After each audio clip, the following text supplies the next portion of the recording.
And so basically it was a slow motion process of me getting on the artist's wavelength. Yeah. Instead of me trying to put him onto my wavelength. And it took 3 days for me to make that lesson. And now I like to believe that I do it on day one now. Yeah. I spend all of day one listening to the artist instead of having the artist listen to me.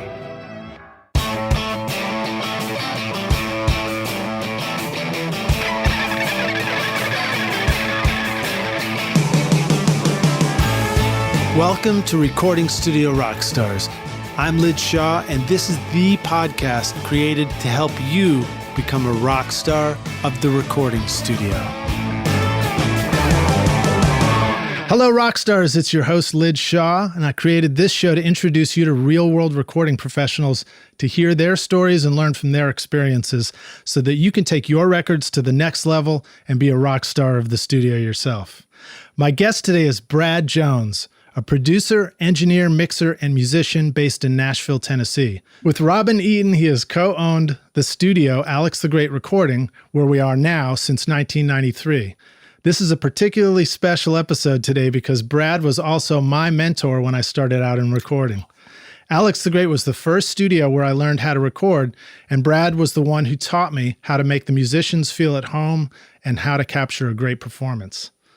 Brad's production credits are extensive, including Jill Sobule, Bobby Bear Jr., Butterfly Boucher, Hayes Carl, Caitlin Carey and Thad Cockrell, Steve Forbert, Government Cheese, Jason and the Scorchers, and Josh Rouse, and the Shazam, to name just a few. Brad is also a songwriter and performer. His solo record, Guilt Flake, released in 2000, was recognized as a masterwork of power pop, and I'll include links in the show notes, of course, to that. He also plays regularly on Nashville stages with the Long Players, a group of musicians that recreate favorite albums in their entirety, everything from The Doors and R.E.M. to Cheap Trick or The Beatles. So as you can imagine, Brad knows many of the classic records intimately and understands how to create these sounds in the studio as well. I'm incredibly honored and thrilled to have Brad Jones with us today on Recording Studio Rockstars. Brad, my friend and mentor, are you ready to rock, dude? I was just going to tell the people that you're my mentor, Lidge. Nice. When we set up this studio, I believe you were the guy that showed me how Pro Tools worked. I think it was you. You know, I might have known some things about some microphones and some B flats versus E flats, but you know, I think you're the guy that kind of took me by the hand and showed me Pro Tools. So I remember that. Hats off to you. I remember when we got our first Pro Tools rig in here. It was really an exciting moment. It was.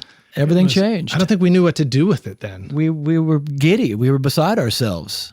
So what was it that we were using before we had Pro Tools in here? Here we were using ADATs and a 16-track tape machine. 16-track 2-inch and ADATs. So for somebody who might not be familiar with an ADAT, what is that? Primitive digital recording device that actually put the digital information on a VHS tape that actually moved past heads. Okay, for somebody and broke every couple 3 weeks. For somebody who's never heard of VHS or tape, what's that? It's all just sort of cave art at this point. Yeah, exactly. Well, so Brad, I've done my introduction of you. Can you tell us a little bit more about who you are in your own words? I mean, like, how'd you come to do this that you're doing now? I always consider myself a musician, and I kind of lost sight of that for a few years. But now when people ask me what I do, like I meet my kids at school, their parents, so what do you do? Now I just say I'm a musician.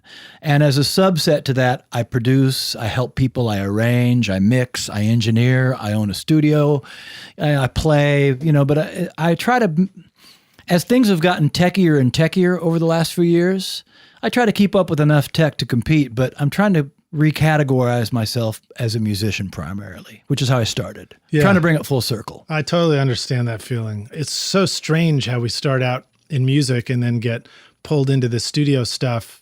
I mean, it's alluring for sure. Yeah. Otherwise we wouldn't have done it. Yeah.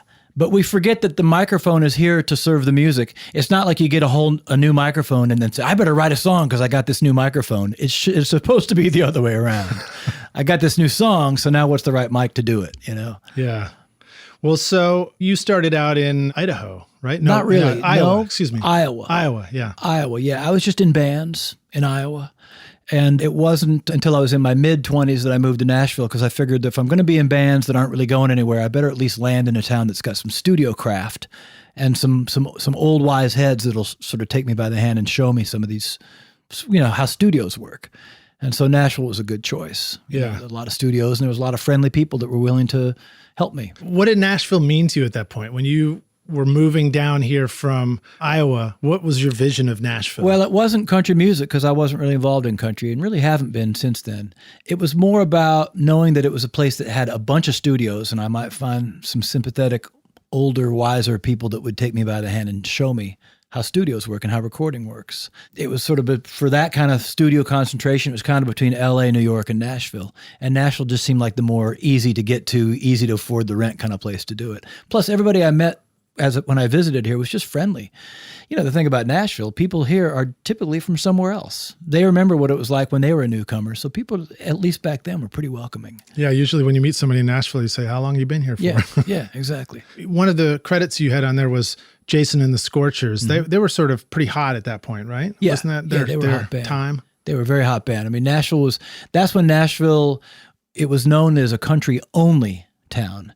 And so when bands like Jason and the Scorchers came in the 80s, they kind of turned everybody on their ear. They thought, wait, there can actually be a rock band from here too. And there was sort of a scene, and a lot of young rock acts were kind of out to prove that Nashville just wasn't just about country. And they've kind of won the battle now, because even though funded label projects, it's still kind of country dominated here. Just as far as going to the clubs and just being out here watching music, country is in the minority in this town right now. Yeah. So it's been great to see that kind of bloom and happen. Yeah, it seems like you've got songwriter nights. You've got all kinds of interesting music just happening as far as local bands, and then some country. That's right. So when you came down here, did you start out at certain studios or anything like that? Or how'd you get into it? I did it all by myself. I sort of bought my Cub trainer, which was a Fostex reel-to-reel multitrack. It was an 8-track tape machine, 1/4-inch tape. And I burrowed away in my basement in East Nashville with one good microphone, one Neve mic pre and EQ that I saved up my money to buy. And I started learning how to layer stuff onto tape. Coming with that was actually learning instruments too, because I was sort of sailing by myself. So I learned how to play mandolin. I learned how to program drums. Yeah. And I just sort of used that little 8-track machine to sort of be my teacher. And it was just trial and error, really, by myself. And then when I decided to get more serious and open a commercial studio, which we're standing in right now, Alex the Great, with my partner, Alex Eaton. With Robin Eaton, yeah. Alex the Great. His daughter is Alex Hey, Robin. Eaton. That's when I got more serious about really immersing myself in audio. And so I actually found out the syllabi at MTSU and the various recording schools, and I bought a lot of those books. Really? And I got out my own highlighter and gave myself my own pop quizzes, and I educated myself in the science of sound. Wow. That runs so parallel to the way things are done now with the internet. You know, there is this very show, I'm teaching people over the internet. I've interviewed many other audio bloggers that are teaching people over the internet. So, there is that same parallel where you could go to school and, get a degree doing this, or you can simply learn it yourself and get all the material. That's cool. And I remember when I first started here, Brad, you were telling me, you pointed out that some of the books you had, and you just said, it's great. You got to read this, man. I read it and it was awesome. Exactly. So a lot I got from the books, and then the other third I got from the hands-on experimenting in my own little basement. And then the other third I got from 4 sort of particular men who I consider kind of my rabbis in this thing: Joe Baldridge, Jim Rondinelli, Mitch Easter, and Bill Halverson. And those were 4 guys that early on allowed me to gurm them. And my advice to the listeners out there is, if you're going to gurm somebody, tell them ahead of time that you would love to gurm them, and would they be amenable to it, and you'll try to pay them back in the future. You'll try to make it worth their while. Nice. Never try to gurm someone on the sly. Just be above board about it and admit to them that you don't know jack shit. That's what I did with these 4 guys. I said, I'm going to admit to you right now, I don't really know what I'm doing, and I would love you to help me. Would you help me? And when you put it like that, they're usually more than willing to help. They don't feel like you're trying to sort of sneakily get some information out of them. Then they're sort of the hero. And these guys were way beyond what they needed to do with taking me by the hand and teaching me about compression and monitoring speakers and production techniques. And they had good stories along the way because they'd all worked with interesting people. And it was great. I'm always into debt to those 4 guys. So whenever I have interns here at our studio, I try to repay the karmic debt by passing it on to those interns or whoever else wants to come to me for info. Well, I love that whole process. I have interns too, and it's just a big motivator to just want to keep that cycle going. Exactly. I remember what it was like to want to learn all this stuff and to just be so thrilled to be in here. I mean, I've told my story of discovering Alex the Great and meeting you for the first time, actually on episode 1 of my podcast, but I'll recap it a little bit here. I had met you and Robin when I was interning over at Woodland Studios, and you guys were there mixing with Roger Mutino. You were mixing Jill Sobule, her record. And at the time, I heard that music sort of drifting out of the control room door, and I was like, this is pretty fucking cool, man. I like this music. I like what I'm hearing here because, there's a lot of country and stuff going on too that I enjoyed learning about, but it wasn't moving me. And so when I left my internship and all of a sudden I was, out there in the real world delivering pizzas and Jill's record came out, I remember buying it in the store and going home and like racing home and just popping it in the stereo and just sitting down on the couch and listening to the entire thing start to finish. Wow, thanks. Yeah, Thanks and for listening. I couldn't believe it. I was blown away by the record. And then I just flipped the record over and there it said the studio was called Alex the Great, and it was Brad Jones and Robin Eaton. And so I just got out the yellow pages and I was like, what, Alex the Great under the A's. That's right. I remember when you did that. You came to us and said that you wanted to be a part or help. And you did. You jumped right in. It was great. Yeah. You helped us build this studio, really. I mean, we were still putting it together. You helped us figure out how the wiring and the playback and everything worked. Did you ever get to see a picture of it when the wires were all taken apart? No, I was blissfully out of town during then. I'm so glad I didn't have to see that. Yeah. So the story, to give a short version of it, I was here. You were on the road, maybe with Matthew Sweet or somebody like that playing. Yeah. And Robin was here, and I talked him into letting me rewire the patch bay in this studio. Now I had just shown up at this place, and somehow I convinced you guys to let me tear it to pieces. We are so glad you did. And Robin walked in. I was in here for, gosh, it must have taken me a week or something. In your shirtless with a fan on you. Probably, yeah. And Robin walked in one day and the console, all the wires were just wires everywhere, and the patch bay was ripped out and he just about shat a brick. He was like, oh my God, I'm so glad Brad's not here to see this right now. Yeah. But I did it. I got it back together. And so, here we are today. It worked beautifully. Well, so Brad, we like to start the podcast with an inspirational quote. Do you have anything you'd like to get us started on? I mean, it's a world full of great quotes, but the one that's recent on my brain is because I just finished reading this new book by Peter Guralnick about the great Sam Phillips. Nice. And if none of your listeners know who Sam Phillips was, he was the guy that created Sun Records in the 1950s in Memphis, and he discovered Howlin' Wolf, Roscoe Gordon, Elvis Presley, Carl Perkins, Johnny Cash, Roy Orbison, Jerry Lee Lewis. He was an amazing man in an amazing time. And his quote that he kept saying over and over again in interviews is, you have to seek out the perfect imperfection. Nice. The I like perfect imperfection. He was a guy that religiously believed in keeping the mistake in the mix instead of trying to fix it, because he said that mistake is where the soul was. That was what was interesting about it in the first place. Of course, there's good mistakes and there's bad mistakes. Yeah. He was probably a guy that knew how to tell the difference.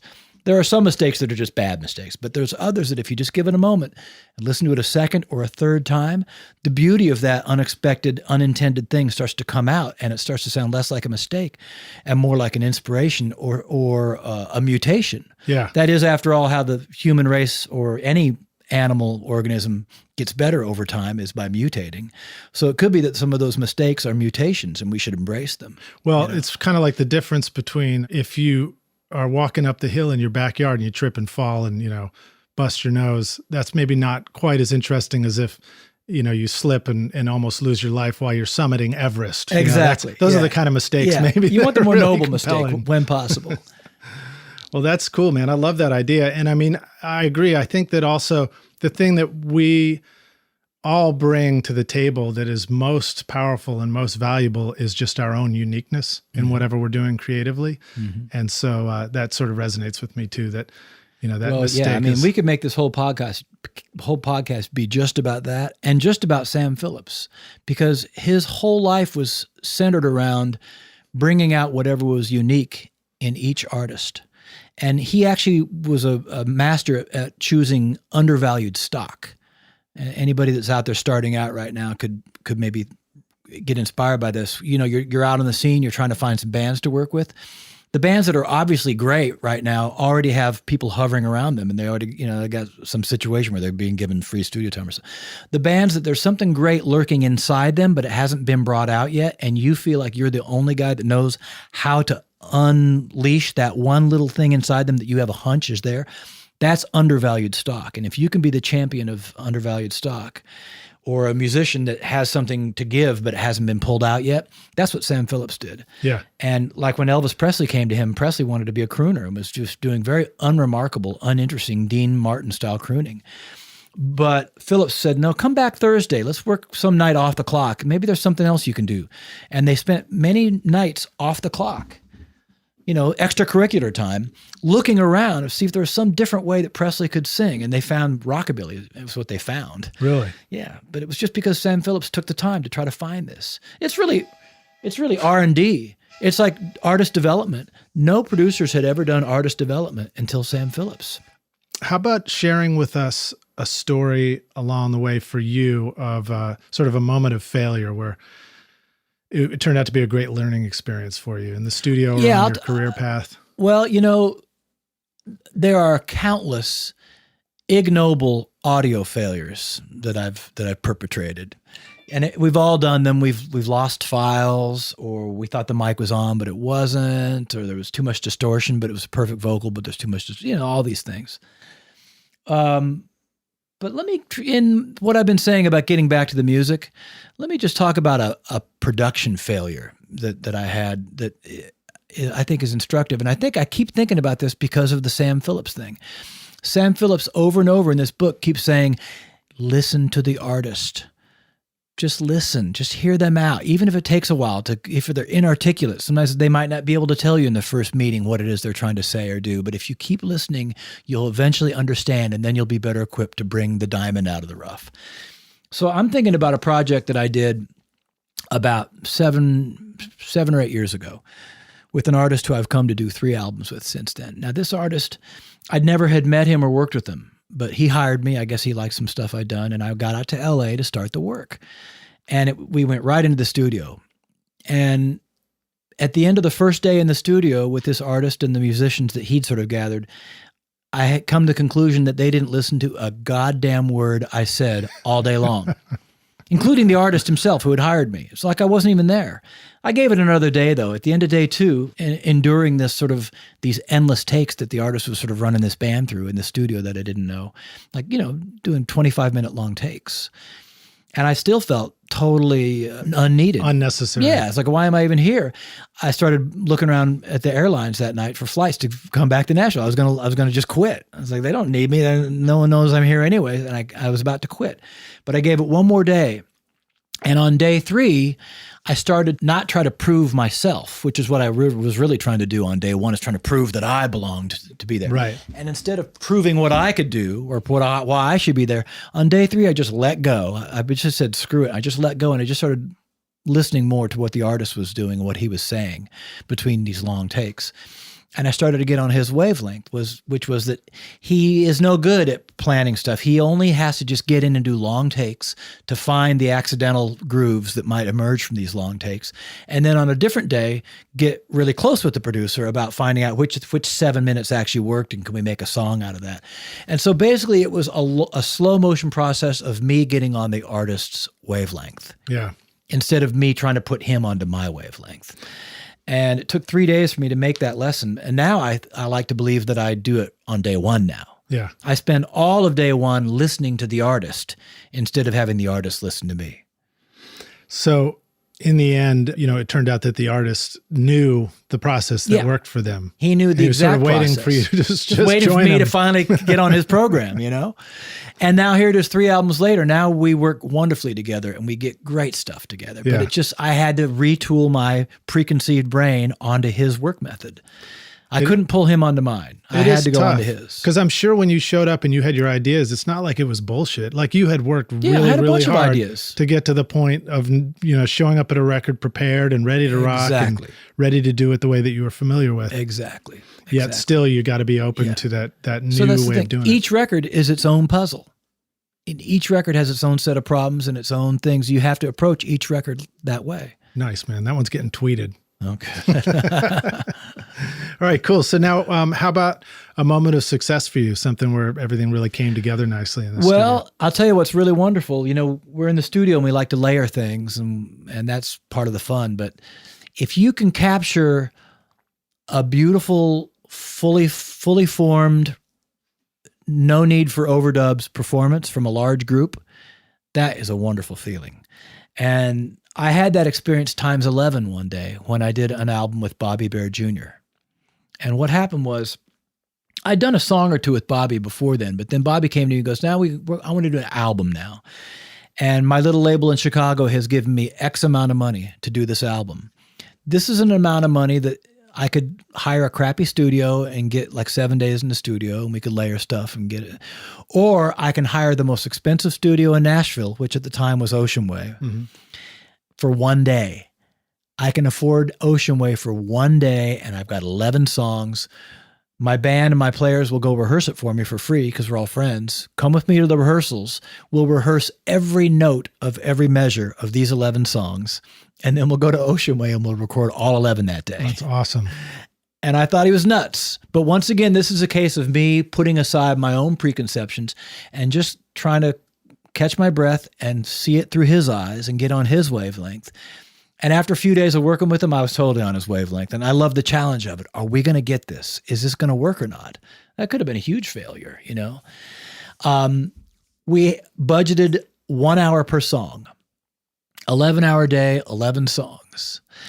It gave us enough time to kind of get everyone situated, get everyone tuned up, run the song 2 or 3 times, come in the control room, while we're listening to those 2 or 3 playbacks, dumping them onto Pro Tools from the 2-inch tape simultaneous as doing the playback, and then just sort of going, well, we think we got it. We are going to trust that we have it.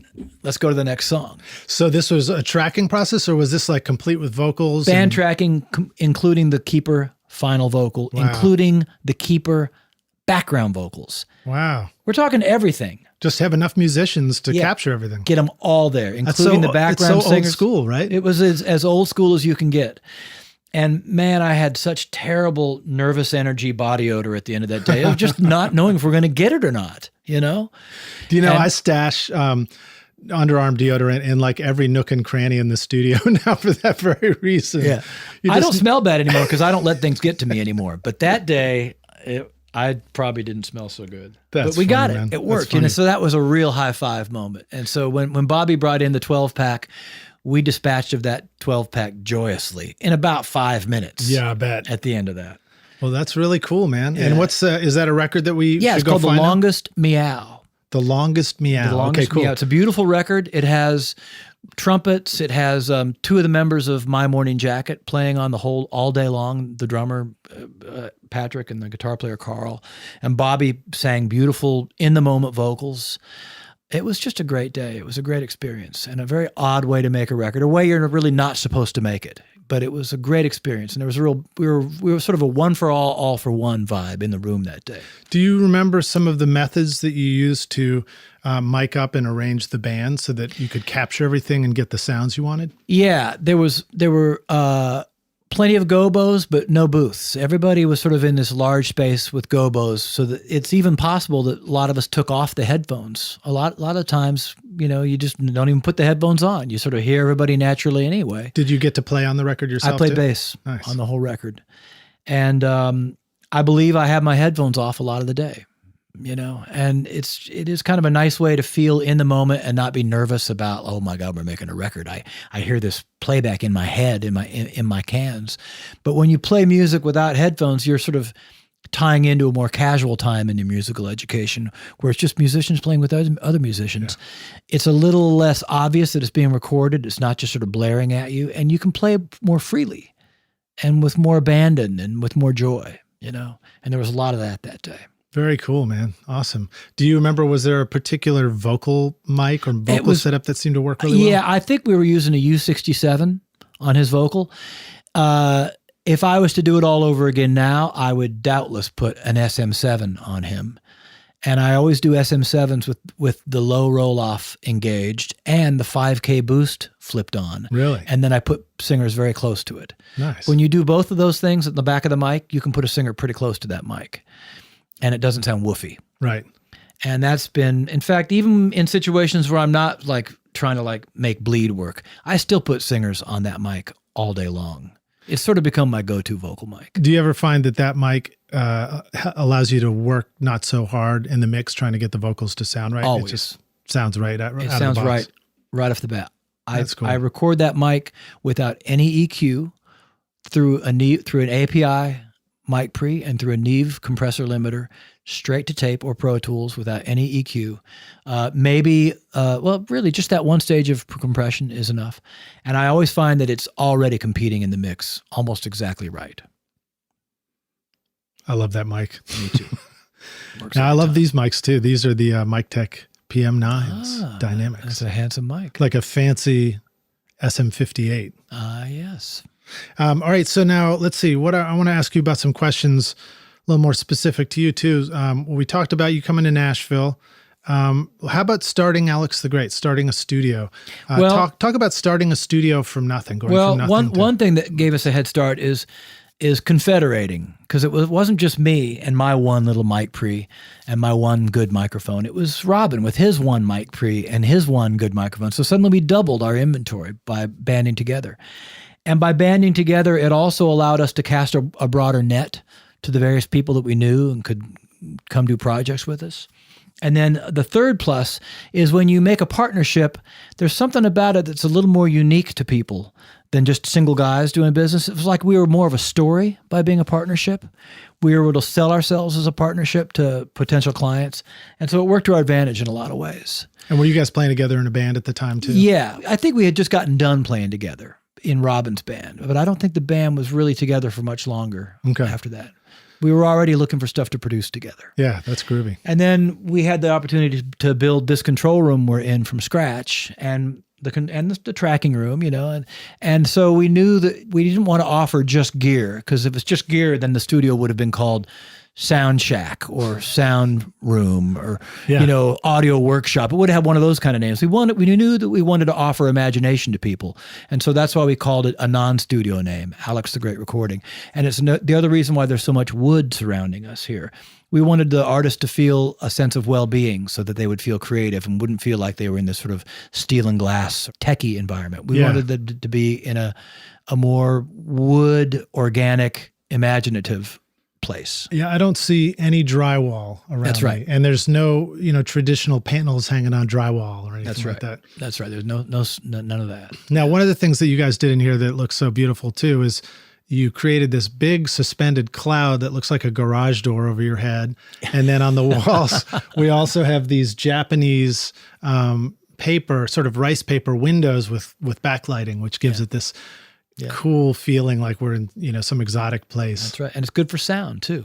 Even the books, you see, we're surrounded by a little mini library, but those books have good sonic and dispersion qualities. Yeah. So F. Reed Shippen has been on the podcast too, and he also has bookshelves and books on all around the studio, and he talked about that as well. It's great. So Rockstars, again, the idea of the bookshelves and the books is that it just adds a whole bunch of diffusion on the walls and all these pocketed spaces that kind of breaks up the sound. That's right. So it doesn't splash back in your ears all day long. All right, cool. So I wanted to ask you a little bit about producing, playing, and engineering. Do you find yourself doing all three? Do you prefer to do one and not the others? How does that work for you? I'm always happy doing all of them at once. And I'm still happy producing while I engineer. I find that I do work with other engineers sometimes, and so I can only produce.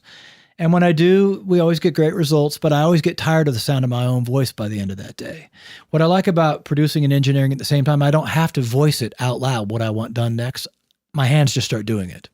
And so it's sort of I can be a little sort of more transparent around the artist. The control room doesn't have a lot of audio commands getting barked around. The artist is in the control room to hear their playback and talk to their keyboard player about how the bridge should go. And it's a drag for them when they hear a lot of, hey, I didn't want the 2K. I wanted that down a couple dB, not up. They don't want to hear a lot of audio commands floating in the air when the conversation's supposed to be about music. Yeah. So I do like that about kind of being my own engineer. I can keep all those to myself. They all are quiet, and I don't have to translate my audio wishes into words and hope that the engineer knows what I mean. But if I'm going to be the producer and the bass player and the keyboard player, then it gets a lot harder to be the engineer as well. And it's great to have an engineer. What are some ways that you can be the engineer and play bass on a record? I play bass sitting right here in the control room all the time. While the band's out there tracking? Out in the live room tracking. I do it all the time. Nice. Other times I go out and play with them and there's nobody in the control room. I just press go and then I go out and I grab my bass, we count it off, and we play. Did I ever tell you the story about when we had the ADATs and you guys let me have a weekend in the studio to record my own song? And I did that. At that point in time, you had to press play and record in here and then go dashing out to the studio and jump into and I was playing a drum overdub and I jumped into the drum seat. And I remember the lights, you used to have some red lights out there. So I had the red lights on only. And I was out there playing along to my drum track in this red lighting. And I looked down at my kick drum foot and there was a baby snake going through my feet between the drum stool and just continuing on, like went underneath the kick pedal and just took off across the room. And I just kept playing. I think that was the take too. Wow. Yeah. The snake put the fear of rock in you. I don't know. Maybe it was like a Frank Zappa reference or something. Who knows? Yeah. Is that back when you wore shoes? Back when I wore shoes, yeah. Now I don't wear any shoes, so I don't have those problems anymore. Yeah. Or I guess, I would be bitten by a venomous snake, and that'd be the end of that story. Could be. Well, so we should probably switch over into the jam session here in a moment. But I wanted to ask you a little more about building the studio. There was kind of an interesting story. You had, who was your carpenter that was helping you build the studio? Wiz. Yeah, Wiz. So tell us about him, because I remember that was an interesting story. Wiz is what we would call a hippie builder. He's a guy that would build additions or buildings or do renovations for people, or make their barn into a sleeping barn. It's from sort of the hippie times and the hippie mentality. And what he brought to us, which was really great, was not only he had great skills with his power tools and he really knew lumber, he really knew wood, but I brought in all my books about, standing waves and calculating, which frequencies build up in the corners. And he said, that's good. You should know all that stuff.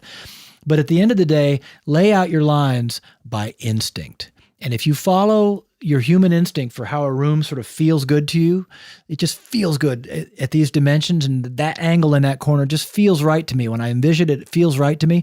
He says, it probably will be right. If it feels right, it is right. And so that was a big lesson to us. And we've actually used that in the subsequent additions that we've done after him. And also even in my house, and I built a cabin out in the woods. I used it on that too. Follow your instinct when you're building. And a lot of times, if you as a human organism sense that it'll sound good like that, it probably will.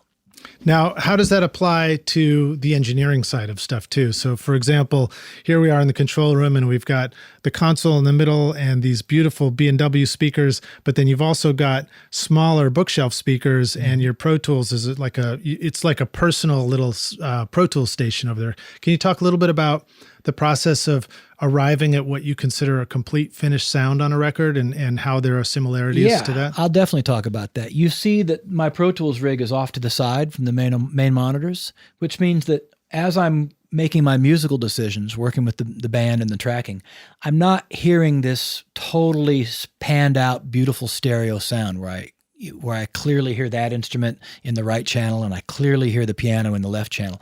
Since I'm off to the side, away from the main spray of those speakers, I'm pretty much hearing the music in mono all day long. I'm not making any judgments about like how clear something is because I can hear it right over there on the left. I'm making my judgments because I can't really hear that instrument because it's not EQ-wise defined enough from its neighbors. I need to carve a little harder on the EQ of that instrument because here in mono, I can't really make out the difference between the keyboard and the guitar. And so by working in mono all day long, it causes you to carve harder and make bolder, bigger choices, which is what you want. You don't want to make little petty choices during the day. You do that later.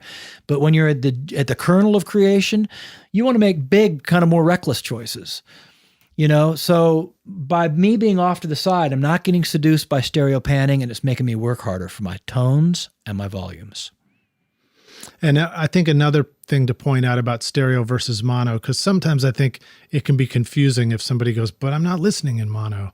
I think that when you even step away from a stereo pair of speakers far enough in the room, it's already in mono, exactly. And it's the way it all adds up and sums together that gives you the... Don't get me wrong. At the end of the day, when we've got all the instruments and tones and volumes in place, I like to pan like crazy. And nothing's more fun than doing extreme panning. And I do it. I love it, But you have to earn it. You first have to show that you've made all the instruments have the EQs and volumes where they all stake out their own space without relying on panning to do it. If an artist that you're working with and you're mixing ever says, I can't really hear that guitar very well, can you just pan it farther to the right? Wrong solution. The right solution is to work pan harder. To the left? Yeah, right. So now tell us a little bit about these different sets of speakers you got up there. Well, you see the B&Ws I've got, which are our workhorses while we're tracking. What are those guys again? The Nautilus or something? The Nautilus 805s. Very cool It's speakers. a Nautilus two-way, and it's a beautiful English-made speaker that has a bigger sound than you would think by how large they look. And the tweeter looks like somebody left a turkey drumstick or like an old turkey juggling baster. maraca on top of, laid it down on top of the speaker. That's it. B&W likes to put their tweeters up on top of the cabinet, actually sitting on top of the cabinet, if you can imagine that. Yep, that's how B&W does it. But then you also have this bookshelf set of speakers. Is there something particularly special about those? There's absolutely nothing special about the bookshelf speakers, and the reason that there can't be anything special about them is my girlfriend's sister. I should say my wife's girlfriend. She has very unspecial speakers at home too. If she buys one of my records, she's going to be listening at home on her little bookshelf speakers. There's nothing hi-fi about them. I want to make sure that I've done my mixes with enough hardness and clarity and exposition that they'll show colorfully on her very ordinary speakers. And they're about that size.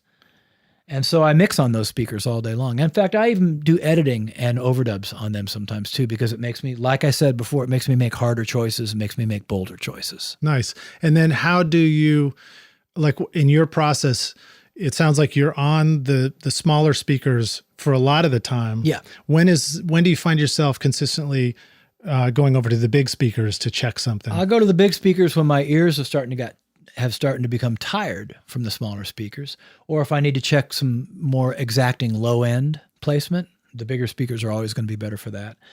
If I need to really hear the soundstage and the stereo imaging of the soundstage when I'm at my later stage of the mix, then I'll go to the big speakers and close my eyes and really get the full Technicolor accurate picture of the mix. On the smaller bookshelf speakers, you're not going to hear quite as much of the detail, but the important thing about the smaller speakers is you hear more of what I would call the skeleton of the music. The great classical pianist Glenn Gould, they say that when he used to listen to other people's music, to judge other people's music, to judge their ideas, he would put on their record and then he'd turn on his vacuum cleaner in the corner of the room. And what the vacuum cleaner did is it filtered out all the little details that was in his friend's music and only left the skeleton. You could only really hear the backbone of the music when that vacuum cleaner was, and it caused him to really analyze what was the structure of the music and what was important, more importantly, what was right and what was wrong about the structure of that music. Wow. If you hear too much of the detail of your beautiful stereo speakers, you'll get so entranced by how great that little doodle on the left sounds and how great that little fairy dust in the left speaker sounds that you'll lose the plot of what's in the center of your mix, which is the skeleton, and you'll start making less good musical choices. Do you listen to music in the car much? Yeah. Do you find that that's the same reason why we just sort of immediately have this sense of whether something's working or not? Road noise cancels out so much of the secondary instruments that it immediately tells you what's good and not good about your primary instruments. Plus maybe just the distraction of driving. Yeah. Yeah, your brain probably works in a different way when you're driving. How do you take notes when you're in that state of mind? How do you mentally notate I like what to you keep think a about things? handheld recorder in my glove compartment at all times. Back in the day, it was a little analog microcassette. And now I use an Edirol, like a Zoom.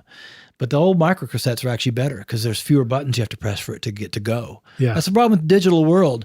You have to get through 4 or 5 screens to get to the one that actually says go.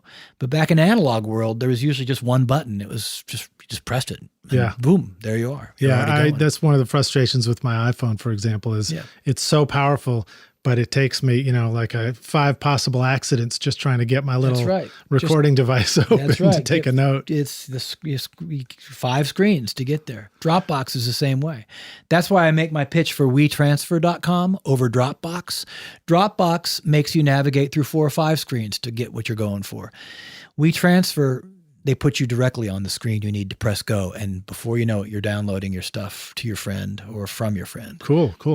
Well, we're jumping ahead a little bit. That sounds like one of our good software tips for the jam session. So why don't we take a break? And when we come back, we'll do the jam session. And Rockstars, just a reminder that you can find all the information that we're talking about here, links to Brad's record and some of the records that he's produced in the show notes, which will be at recordingstudiorockstars.com. And if you search Brad Jones, you'll find it'll take you straight to the blog post, as well as directly on your iPhone in the podcast app. If you just open up the screen for playing this podcast and then touch on the podcast logo, it should dissolve into the beautiful text of the show notes, and you can just click right through from there. So we'll see you guys in just one sec for the jam session. Hey everybody, it's Lid Shaw, and I want to thank you so much for listening to this episode of Recording Studio Rockstars. I really appreciate you, and I really appreciate your time. And as a way of saying thank you, I've created a special mix tutorial just for you, Rockstars, totally free, called the Mix Master Bundle. With it, you get over 2 hours of detailed videos watching over my shoulder as I mix a song in my studio. Plus, I give you the free ebook that explains how I recorded the tracks. And you get downloadable multitracks so that you can practice your mixes, including the Pro Tools session file, using nothing but stock plugins in Pro Tools, all of which you would find in any other DAW, whether you're on Logic or Studio One or Reaper. Maybe you're struggling with trying to improve your mix technique, or maybe you just simply don't have access to multitrack files or can't record a full drum set in your studio. I wanted to give you a chance to create your own mixes from full drum kit, bass, and guitars recorded in my studio.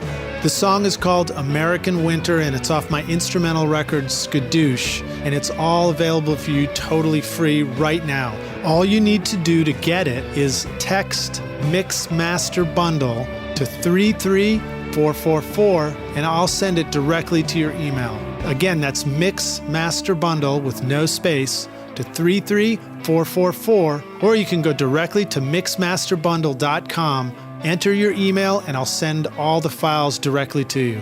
Thanks so much, Rockstars. We'll see you guys in the jam session. Cheers.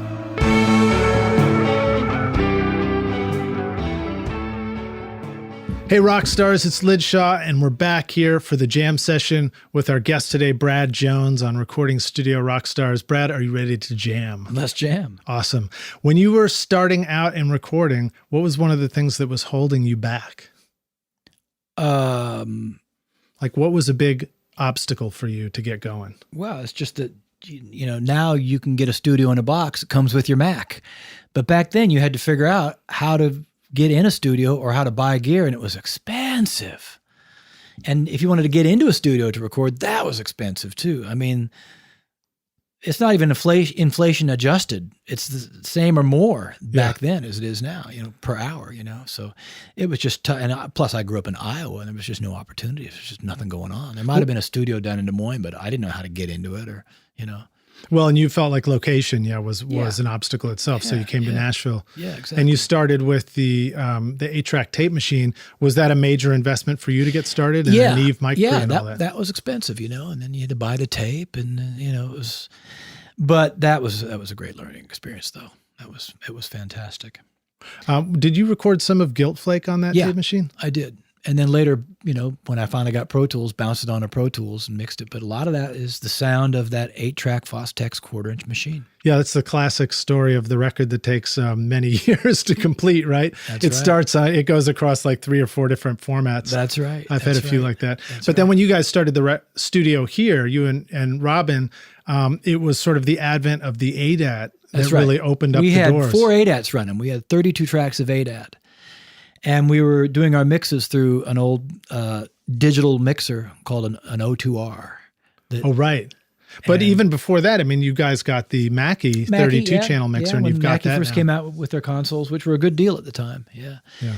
And then when Pro Tools came in, we realized the Mackie had pretty much run its course. But by that point, Pro Tools almost made having a console kind of not necessary. Yeah. You know, it's kind of so that's why you see all these great mic pre's and compressors that are here rack mounted. That's our signal chain. So basically, what you're saying is, rock stars, you have none of these obstacles anymore, so no excuse. That's right. No excuse. Right on, man. Right on. Well, so now how about some of the best advice you remember receiving? I mean, you've already shared some great advice from Sam Phillips. What other great advice did you receive when you were starting out in this? Bill Halverson, when we were setting up our control room, I said, where should we put our big speakers, the big wall-mounted speakers? He said, put them in the back of the control room to get the artists out of your hair. Lets you be up in the front and actually getting some work done. So that was his take on where you put your big speakers, which is why they're there right now. I thought maybe you did it like Michael Jackson, who had them installed in the ceiling in the back of the control room. Oh, he did? Yeah, for the making of Thriller, so he could dance under them and do all his dance moves with enough room to move around. Could be. At least that's what I heard. Yeah. All right. How about a great recording tip, hack, or secret sauce, something that our rock stars could use right now on making records themselves? I got a shotgun mic recently, and shotgun mics are condenser mics that were used back in, they probably still are, on movies, so that you could have a mic picking up the dialogue from 5 feet away, but it doesn't show in the camera frame. It's off mic. So it has such a tight pattern, you can get, without a lot of room bleed, you can still hear the person talk, but the mic's 5 feet away. And so I've been experimenting with those because my objective is to not have to mic an acoustic guitar at 12 inches anymore, to not have to mic an upright bass because there's other people playing and there's bleed, to not have to get that bass close mic. I want to hear what that bass sounds like when you're standing 5 or 6 feet away from it. Yeah. The problem with all rooms that you're in, studios, even good sounding rooms, is there's going to be weird wall reflections. So if you use a U87 on that same upright bass from 5 feet away, you'll hear the bass in a way that sounds way more realistic than that bass would ever sound if you were up close to it. But the downside is it's bringing in all that weird splashy wall reflection, and that's kind of an ugly meat locker sound. So my shotgun mic has been a way for me to sort of hear that bass at 5 feet, but without the wall reflection. As opposed to a beautiful meat locker sound. Exactly. We don't like we like the beautiful ones. But anyway, that's been my mic hack lately. Is experimenting with the shotgun mic. That's a cool one. I like that. That's a great idea. I will respond to that first off by referencing a meat locker. I had a chance to interview David Blackmer of DBX, and when he was starting out Earthworks microphones, and I asked him about shotgun mics, and he was, the meat locker references that that's actually what they used to test out all their microphones. Wow. They actually had a walk-in fridge that was just encased in insulation inside. So it was their anechoic chamber. But he had a comment on shotgun mics. He said shotgun mics are typically a very accurate flat response, which I didn't know, but maybe you're experiencing. Have you noticed that it seems to have a really balanced tone? It's very tone? flat. It lacks a little bit of I find myself putting a little bit of 7K on it. That could be just this mic. This is a Rode NT3. But so far I love it. And I love the idea of cutting an acoustic guitar from 4 or 5 feet away. After all, if your friend plays you a song in his room and you think, God, that just sounds so good right in his room. Why can't the record sound like that? Part of why that guitar sounds so good to you is you're sitting 4 or 5 feet away from your friend. Yeah. Same thing with drums. The Beatles did a wonderful thing when they invented close miking of drums, and that's a cool sound. I like it. But if you want to give the listener the picture of the drummer, where the listener can actually visualize that drummer and know where that drummer's ass is sitting on his stool, you need to have mics representing a few feet out from the drums. Not necessarily room mics, which are that splashy thing. I'm talking about just a mic that's about how far you'd stand from a drummer that's playing something you're digging. Yeah. 7 feet away. If you can find out a way to have a central mic 7 feet from the drum kit and have that be 75% of your drum sound and the other 25% of your drum sound, the various close mics, that you time align and then bring into the mix, then you've got a good thing. Interesting. If you don't time align those mics, they're going to be 10 milliseconds behind, and they're going to actually do more damage than they're doing good. Interesting. Fascinating. So you do time aligning mics is part of your process typically? Yes. every cool. time. And the assumption might be that, well, you make the snare be the reference and you make all your other mics sort of matched to how far away they are from the snare. That's one way to look at it. The other way to look at it is if I'm getting a good sound from this mic that I'm calling my 7-footer, you know, the one that's just a condenser mic that's just 7 feet away from, or 10 feet away from the drum kit, I make that one be the one that I pull all the mics to time-wise. And that becomes my reference. And that's the one I add to as needed. Interesting. And that's how you get a more visual drum sound. Because if you just have a series of close micings, you're going to hear the kick great. You're going to hear the snare great. You're going to hear the rack great. Everything you're going to hear individually great. But when you close your eyes and try to picture the drummer, you don't see him. He's invisible to you. I'm trying to make more visual music. That's why when I read books about music production anymore, they're really books about film production. They're books about how directors make films more than how engineers make sound, because I want my recordings to be visual and I want them to tell a story. And so I'm trying to really show the listener where the drummer is and what his personality is, not just how great his kick drum sounds. That's awesome, man. That's very cool. I love it. All right. Now, how about a favorite hardware tool in the studio? Something that when you've got it around, it always seems to make your sessions better. And you can think outside the box on this one too, if you want. I love my harmonica mic, my green bullet that I put on everything. This is a little more standard. It's the API EQ, the API 550, but let me just put in a pitch for the lowly API 550 because there is some philosophy behind this. Everyone knows the API 550A was the original great API 3-band EQ. The reason I think it's worthy to reach for in the studio as much as you can, even the plug-in version, which is great, is that there is not a half dB boost on it. If you choose 1.5K, which is the frequency I choose more than any of the others, it forces you to do either a 2 or a 4 dB boost or cut. There's no little pansy half moves. It forces you to carve big and to carve recklessly. And that's what I adore about it. I think it encourages your brain to work in a little more reckless and bold way, which is what we need in this world. We don't need music that is beautifully blended because there's enough music that's beautifully blended and it's not distinguishing itself at this point. We need those bolder moves. Yeah. And the API is the kind of a tool that causes you to work that way. And so it's just what Churchill said. Churchill said, choose your cool tools carefully because in turn your tools will shape you. Yeah. And no to me, doubt, the API man. 550 is no doubt. Playlists. Playlists. The power and the curse of playlisted audio. Mm-hmm. So yeah, I've been listening to a lot of David Bowie recently, and that's exactly what I would say about those sounds. They're so bold. Yeah, and keep in mind, a lot of those Bowie records, Visconti would make sure that whatever weird sound they were putting on the drums, Visconti made sure that Bowie was hearing that weird sound in his headphones while they were tracking. Right. It wasn't added later. And the idea is you subvert the sound now because that causes your next move that you react to it to be weird right off the bat. If you wait until later, you're missing the boat. Okay, so let's take that one step further, and I'm going to ask you to comment on what people have the ability to do now, which is record an electric guitar with a DI into their computer with this idea that they're going to shape the guitar sound later in the mix or, get the just right distortion or whatever. Well, let me say, what's your take on that? My take on that is if you're at home working alone, that's perfectly valid. Find, cut it DI and then Thursday, figure out what amp sound you want on it.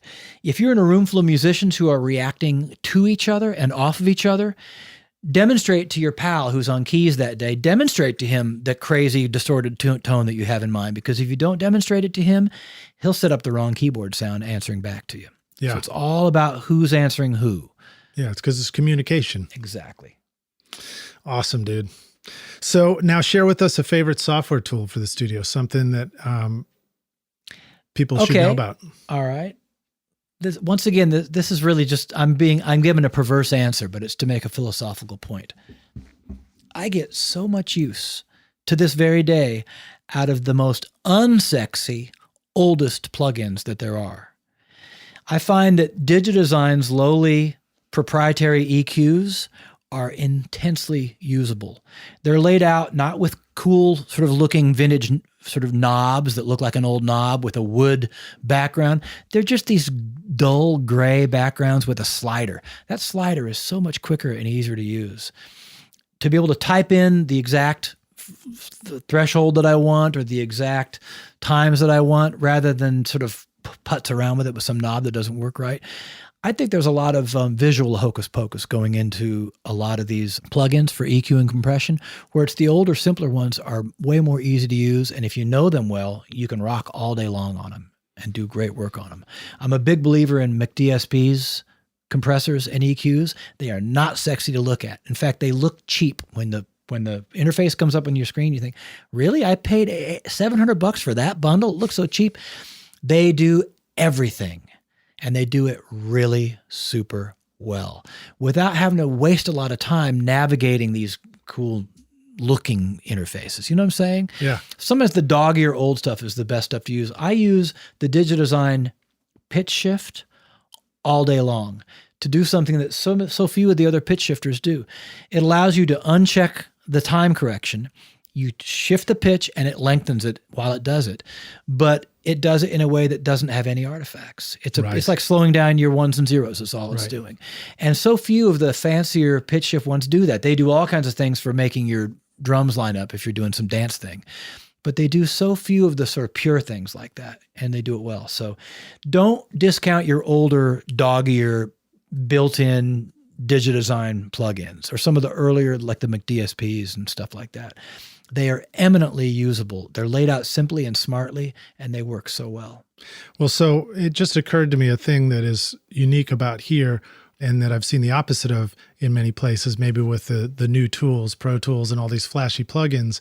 You guys worked so hard to make the aesthetic of the studio just right for creating music. Mm-hmm. And I remember when we first got Pro Tools, you sort of poo-pooed the coloring the tracks and all that kind of stuff. I still turn suggested, off the colors. Make it black and white because you didn't want to be influenced in music by what you were seeing off the screen. You've created this environment that influences the music. I remember doing a comp one time back when I was just doing what Pro Tools told me to do, which is use the NBC Peacock rainbow of colors on every track.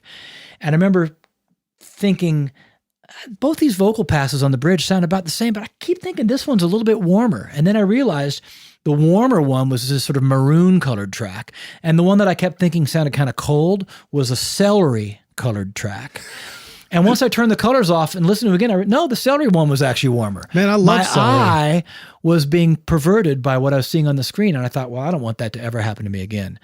And then I realized another thing about colors with Pro Tools is when you're in a room full of musicians and they come in for the playback, you have to have the screen on because you have to be working on things while the playback happens. But the musicians have the enviable ability, the enviable option of just closing their eyes and listening to their song. But they rarely do because they're just like when you're in a bar and there's a TV on, even though the sound's down, you're talking to your friend, but you still keep looking up in the corner to that TV up in that bar. People are like that. So I find that when I turn the colors off, that the musicians stop staring at the screen because it's not interesting to them anymore. Yeah. And they start closing their eyes and listening to their damn playback. Well, our brains are wired for visuals to come first because we're most likely to get eaten by a pterodactyl if we see one flying towards us, than the sound of thunder in the distance. That's so true. So out there in listener land, turn off your colors. Just go to your Pro Tools preferences and have only groups checked. That way, if there is some tracks on your Pro Tools that are lit up in blue, it's because those are the drums and they've been grouped and you see that your group is active.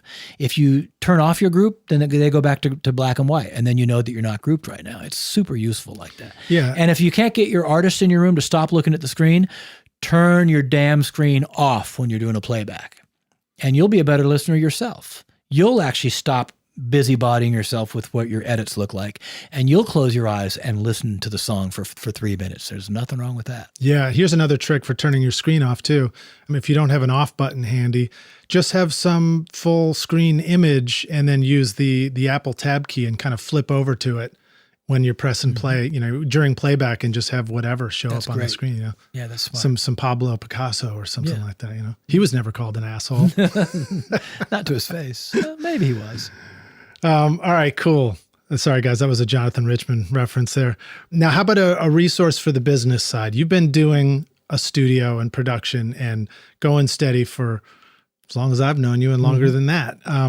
What advice do you have for people with all this shifting sands of technology and everything to just kind of get into this and be able to continue and have momentum? I don't have a very good answer for that. We've never been very ambitious business-wise here.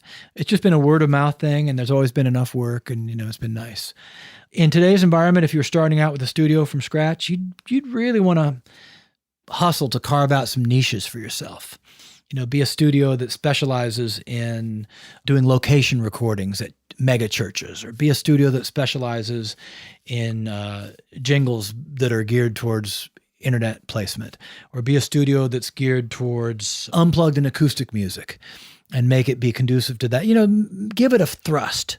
It might be harder than ever to be sort of all purpose, and it might not be enough that there's just good gear there. It's almost like you have to make a pitch. And my studio has various pitches. We have a lot of vintage instruments here, so it's sort of a musician's playground. We have a little apartment built into one side of the studio, which is another plus for our studio. Nashville's a town where hotels are $250 a night now. So bands from out of town can save money by cutting here because they can stay here. There's just all the little add-ons that you can have your studio have will help you down the road. And when you guys founded this place, you chose a commercial location for it. Was that initially an intent, or did this just become an option that was ideal? So you went with it? We knew we wanted it to be a commercial space. And this neighborhood of Berry Hill in Nashville is good because business licenses aren't very expensive in Berry Hill. It just kind of worked out, we didn't want it to be in one of our homes. We wanted to have a life outside of this, And as a partnership, you guys chose to found like an LLC initially when you got started, right? So that an LLC, which our tax base is what's called an S corp, which means that as studio partners, a lot of our money goes to the tax man, like a lot. But we hardly make any money off the studio. But because of that, it allows our personal taxes to be a little bit less. And in the long run, our retirement is going to look a bit better. So the S corp category of the LLC worked out well for us. Nice, man. It's good to know there's a long run. Yeah, there's kind of a long run. All right, cool. So, all right, Brad, this next question is a bit hypothetical, but imagine yourself starting over and you're moving to a new place, new town like you did here in Nashville, or make this advice to somebody else who's going through that boat. Somebody's starting in a new location. They need to start out with some sort of recording setup. And they need to find people to record or make music with, and yet they need to make ends meet to start out. What advice would you have for? Well, what I was saying earlier is you might find a little niche that you can make your rig mobile, and find that there's a huge demand for people that can record church choirs or at mega churches or sporting events, or there could be some weird little niche you can kind of develop with that.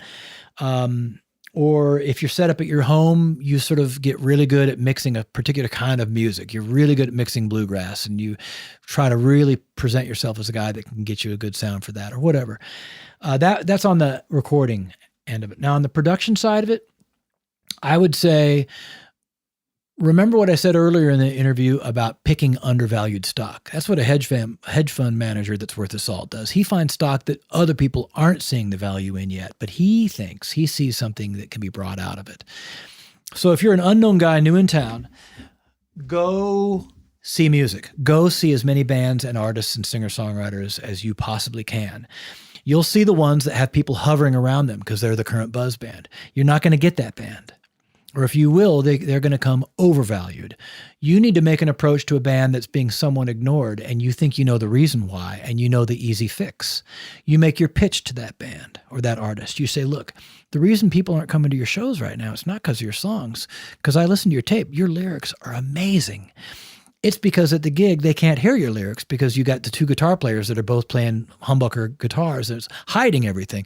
You see what I'm saying? You have a specific pitch you're making to this artist, explaining to them why their message isn't getting through and why you're the guy to get their message to start coming through. Or you have a whole new idea for them. It's like, I think it's great what you guys are doing, but you really... That second guitar should be acoustic. It shouldn't even be an electric. You actually, there's two things that can happen once you start making specific pitches to the band. One, is that the band thinks you're nuts and they fire you. They want nothing to do with you because they don't want to hear it. In which case, fine. Best of luck to you guys. Second scenario is the band's like, we think you're crazy, but we'll give you a shot. We're going to hear you out. Once, a couple months later, the band's friends and girlfriends and wives start saying, we've never heard the band sound so good. That's when you're the hero. That's when you go from chump to champ, because you took a gamble on a band. You were willing to put your ass on the line and try to demonstrate to this band why they were undervalued and how you can bring them to value. And that's how you will win friends and start building a reputation around town. I love it, man. Hedge fund productions. Yeah. I hate to bring in I shouldn't have said hedge fund. Mutual fund is a lot less gross. Hedge fund, that's right on the edge, right? Stock picker. Hedge funds, you're betting on failures even. Yeah, that's probably true. Yeah. So I like that the way you described it. You're not showing up and asking the band to, hey, can you do me a favor? Will you let me record you? You're immediately showing up and just offering and just giving. Yeah, you're giving ideas. You're immediately challenging them. Is what you're doing. You're presenting a challenge. You're saying, look, I'll work with you if you are amenable to changing this and trying this. If you're not amenable to trying those things, I'm not going to work with you. I'm going to work with another band that will try, because I'm trying to I'm trying to bring something out. Yeah. I'm not just trying to polish this. I'm trying to actually. Does it? You know what I'm saying? Yeah. No, that's good advice. So you're trying to challenge the band. There was a guy that presented his songs to me last year saying, I want to work with you. I like your production. So I said, fine, send me your songs. So he sent me his 11 songs. And I called him back and I said, I can't work with you. Your songs are not good enough. And knowing that he was going to fire me. He's going to get someone that could do it. Well, he called me back after about 6 months and he goes, are they good enough now? And he had totally retooled. Wow. And he got better. Is this him arriving in town now on the train to produce the record? Or is that you? Mr. Rogers. He wants to take it to the Magical Kingdom. Or is that you sending him off on the train saying, get on the train and get out of town with your bad songs? Now, what about just making ends meet? When you first moved to Nashville, did you go deliver some pizzas, or did you pick up a job, or did you just decide you were only going to work on recording? Oh, we've all had the day jobs, and the side jobs. You do what you have to do to make ends meet. You definitely just do what you have to do. And one of those things was living in a house with a bunch of dudes. I think it was like Will and Tommy and all those guys, right? Yeah. You guys were having house full of musicians beer for breakfast. Yeah, we paid $110 each for rent. The whole house was $550. There was 5 of us, and I was able to save money doing that. Yeah, you got to live cheap and live within your means, and don't go down the rabbit hole of buying more gear than you can afford. Don't go to the bank and borrow a bunch of money to buy a console that you don't really need. Just keep your gear simple and smart and get where you know your gear really well, and you won't have to buy a lot of it. And that's because there's a lot of guys that go broke because they just overextend themselves. So quick question for you.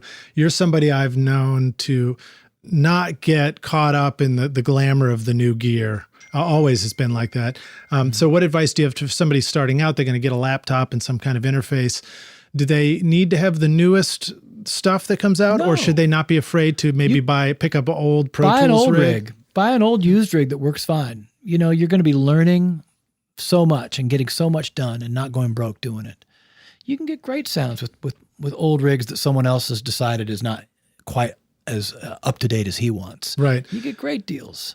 What about a comment on the power of something that works versus something that's new? For example, I upgraded my Pro Tools 6 to now Pro Tools 12. It was a huge leap all at once, But I mean, before I did that, I was making records that were sounding great and working really well on Pro Tools 6, That's what I'm saying. Don't let Avid make you feel bad about them having last year's model.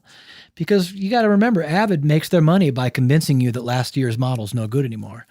But remember, Ford and Chevrolet were trying to do the same thing to us back in the late 50s and early 60s with the tail fins. Every year they'd make the new model, have a little bit bigger tail fins, make you feel like your last year's tail fin was just a little bit dinky, make you feel small, made you feel bad. And that's how Detroit convinced you to trade in every year. Nice. And they made a bunch of money off of us doing that. Don't buy the tail fin. Don't buy the tail fin, guys and girls. All right, so Brad, here's the last doozy of a question, and then we're out. What is the single most important thing that our listeners can do to become a rock star of the recording studio themselves? Put in the time, but I don't mean put in the time just being mics. I mean put in the time with understanding how music is put together. put in the musical time, learn a new instrument, analyze the musical structure and the chords of a song, figure out why a Beatles melody is so fresh and other melodies aren't. Figure that stuff out. Spend the time with the music. It takes thousands of hours to do it, too. You have to put in the time. That's great advice, man. I'm still putting in my time. It's endless. We all are, It's endless. Well, dude, thanks so much for being on Recording Studio Rockstars with us. My pleasure. Thanks for being my mentor and teaching me everything I know. Thanks for showing me Pro Tools back in the day. It's all coming full circle. I mean, we could our listeners could just grow into old skeletons and have beards almost as long as mine if we just continue talking about all the things that, I kind of learned from you here in the studio and tricks and, how to use the BRC with the ADAT and all that kind of stuff. Oh, man. Yeah. But we won't do that to them. No.